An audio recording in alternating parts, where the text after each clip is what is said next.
In perhaps the most relevant news, Derek Carr is going to the Pro Bowl as an alternate for Tom Brady. Derek Carr did not play at a Pro Bowl level this season.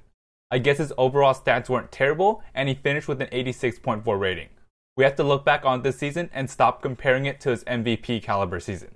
He was slightly above average, and if anything, this shows just how much of a joke the Pro Bowl has become. The most important thing, of course, is that nobody gets hurt. In news that's not surprising to anyone, Derek Carr admits the broken bones in his back affected him. This shouldn't surprise anyone. He simply wasn't the same quarterback after the Broncos game. He didn't make excuses and soldiered through, and that was not the sole reason the season went the way it did.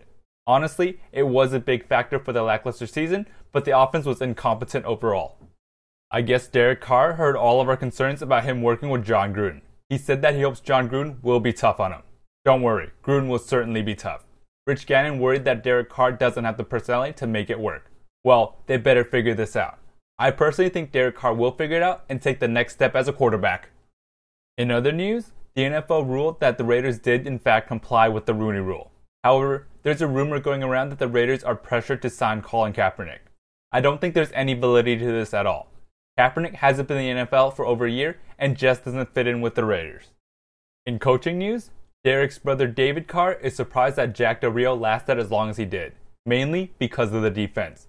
Defense is supposed to be his forte, but it never even got to average in the NFL.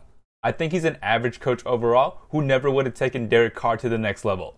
He did a solid job overall, but never made the team better than its talent. Speaking of coaching, there were reports that Jack Del Rio was considering letting Todd Downing return as offensive coordinator. If this is true, it's a good thing he was fired. Under no circumstance should Todd Downing and his incompetence as an offensive coordinator be allowed to return. I personally think it's mostly just Jack Del Rio having lip service at the end of the season, but that could be a huge reason why he was fired. Finally, Jack Del Rio looks to have landed on his feet. He's rumored to be the top candidate for defensive coordinator for the New York Football Giants. I think defensive coordinator is where he belongs. He can get the plays right and is a pretty solid personnel to work with in Big Blue. Hopefully, his defense is better than the ones on the Raiders, and his input was needed a lot more when he was head coach.